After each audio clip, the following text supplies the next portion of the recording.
नमस्कार विद्यार्थियों, हम बात करने जा रहे हैं माध्यमिक शिक्षा मंडल मध्य प्रदेश द्वारा आयोजित होने वाली वर्ष 2022 की परीक्षाओं पर।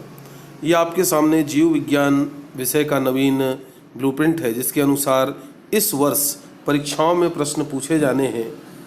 तो इस वर्ष इकाई 1 से कुल 16 अंक के प्रश्न पूछे जाने हैं, जिसमें 7 अंक के वस्तुनिष्ठ प्रश्न होंगे, 3 प्रश्न 2 अंक के होंगे और 1 प्रश्न 3 अंक का होगा। इस प्रकार कुल इस इकाई से 4 प्रश्न पूछे जाएंगे, जबकि इकाई 2 अनुवांशिकी तथा विकास से कुल 16 अंक के प्रश्न पूछे जाएंगे, जिसमें 5 अंक वस्तुनिष्ठ के होंगे, 2-2 अंक के 2 प्रश्न, 1 प्रश्न 3 अंक का और 1 प्रश्न 4 अंक का होगा। इस प्रकार कुल 4 प्रश्न इस इकाई से पूछे जाने हैं। इसी प्रकार इकाई 3 मानव कल्याण में जीव विज्ञान, इस इकाई से कुल 14 अंक के प्रश्न पूछे जाने हैं, जिसमें से 7 अंक वस्तुनिष्ठ के होंगे, 2-2 अंक के 2 प्रश्न होंगे, 1 प्रश्न 3 अंक का होगा। इस प्रकार कुल 3 प्रश्न इस इकाई से पूछे जाने हैं। और इसी प्रकार जैव प्रौद्योगिकी से 12 अंक के प्रश्न पूछे जाने हैं। इसमें से 5 अंक के वस्तुनिष्ठ प्रश्न होंगे, 1 प्रश्न 2 अंक का होगा तथा 1 प्रश्न 4 अंक का, 1 प्रश्न 5 अंक का होगा। यहाँ पर थोड़ा सा बदलाव है, ये 4 के स्थान पर इसे आप 5 ध्यान रखें, 5 अंक का 1 प्रश्न पूछा जाएगा। और इकाई 5 पारिस्थितिकी से कुल 12 अंक के प्रश्न पूछे जाने हैं, जिसमें से 4 वस्तुनिष्ठ के प्रश्न होंगे 4 अंक के, 3 अंक का 1 प्रश्न होगा और 1 प्रश्न यहाँ भी 5 अंक का होगा। इस तरह से कुल 2 प्रश्न इस इकाई से पूछे जाएंगे। तो कुल मिला के इस वर्ष आपको 4 वस्तुनिष्ठ प्रश्न के साथ कुल 19 प्रश्न परीक्षा में मिलेंगे, जिन्हें आपको हल करना होगा। हम आपके इकाईवार महत्वपूर्ण प्रश्नों पर बात करेंगे। इस क्रम में हम संपूर्ण आपका पाठ्यक्रम देखेंगे, एक एक करके सभी महत्वपूर्ण प्रश्नों पर बात करेंगे। लेकिन सबसे पहले आज के इस वीडियो से हम 5 अंक के प्रश्नों से शुरू करेंगे। प्रतिदिन हम केवल 1 या 2 प्रश्नों पर ही बात करेंगे और सबसे पहले 5 अंक के प्रश्नों से हम शुरू करेंगे, क्योंकि 5 अंक के सीधे सीधे प्रश्न आने हैं इकाई 4 और इकाई 5 से, और वहाँ पर आपको सीधे 5 अंक पाने के चांसेस हैं। बड़े प्रश्न रहेंगे, बड़े अंक रहेंगे, इसलिए उनको तैयार करने में भी थोड़ा सा ध्यानपूर्वक उनके उत्तर लिखे जाएं, व्यवस्थित तरीके से लिखे जाएं। इसलिए सबसे पहले हम 5 अंक के प्रश्नों के साथ ही बात करेंगे। ये आप देख रहे हैं, हम सारे प्रश्नों और उनके उत्तरों पर बात करेंगे प्रतिदिन एक एक करके, परंतु आज हम शुरुआत करेंगे 5 अंक के प्रश्न की। और आज का हमारा पहला प्रश्न जो हम लेने जा रहे हैं वो है, PCR क्या है, समझाइए, इसका क्या महत्व है। PCR का संक्षिप्त वर्णन चित्र सहित कीजिए। जैसा कि आप देख रहे हैं, ये प्रश्न वर्ष 2020 की परीक्षा में पूछा भी जा चुका है, महत्वपूर्ण है। तो हम इसी प्रश्न के साथ शुरुआत करते हैं।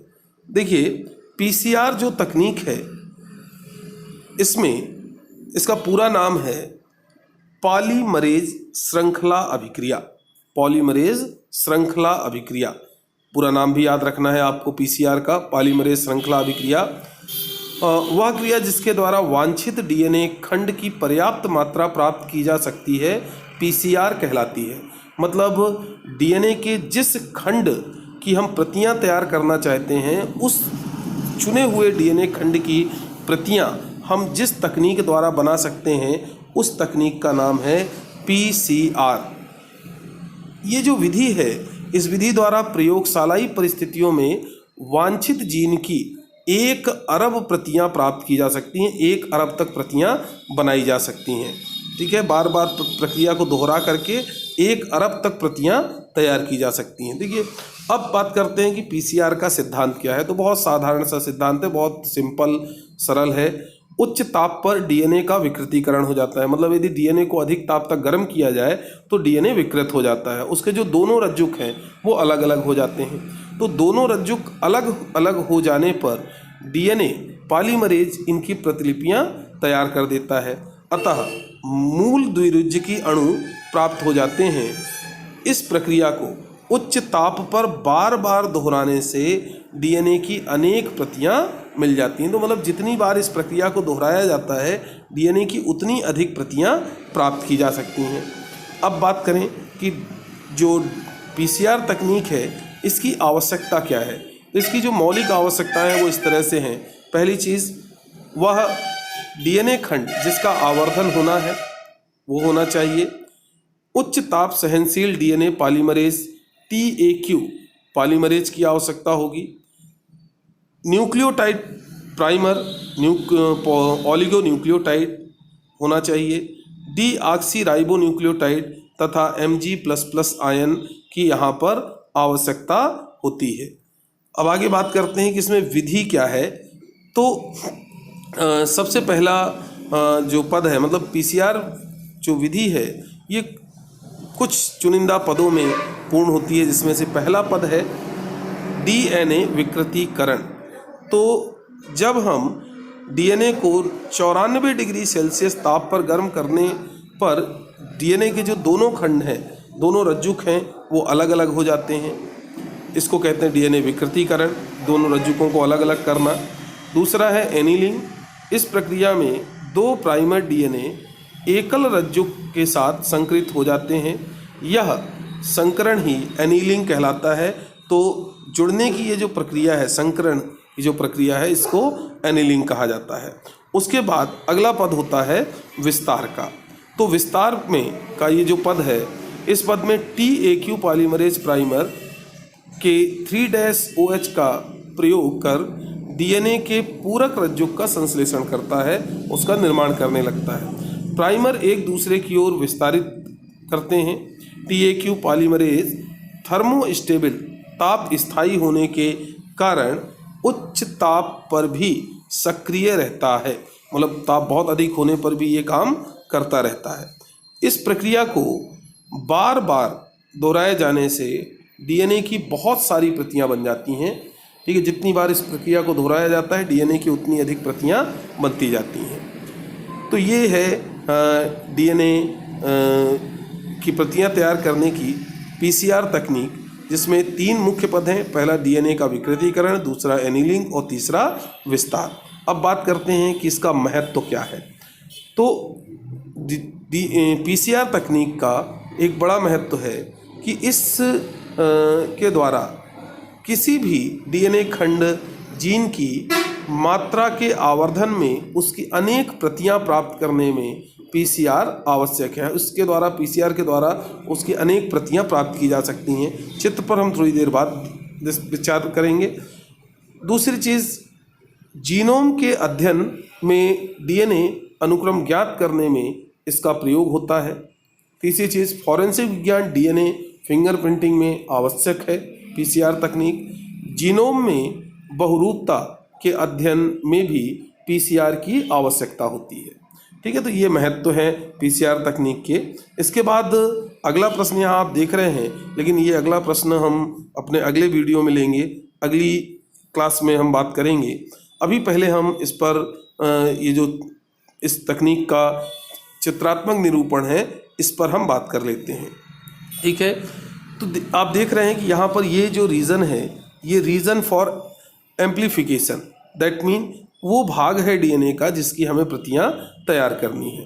ठीक है, तो सबसे पहले इसका क्या होगा, डीनेचुरेशन किया जाएगा, उच्च ताप पर गर्म किया जाएगा। और उच्च ताप पर गर्म करने से क्या होगा, इसके जो दोनों रज्जुक हैं वो अलग अलग हो जाएंगे। उसके बाद फिर अगली प्रोसेस क्या होगी, एनीलिंग की होगी।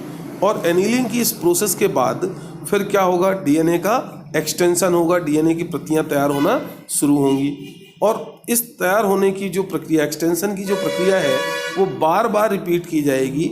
यहाँ पर 30 साइकिल्स दिए हुए हैं, मतलब 30 चक्र कम से कम जब पूरा किया जाता है तो लगभग उस वांछित डीएनए खंड की 1 बिलियन जो प्रतियां हैं वे तैयार हो जाती हैं। इस तरह से ये पूरी पॉलीमरेज श्रृंखला अभिक्रिया पूर्ण होती है। तो यहाँ पर आपने देखा कि ये प्रश्न महत्वपूर्ण है और इसमें मुख्य पॉलीमरेज श्रृंखला अभिक्रिया होती क्या है।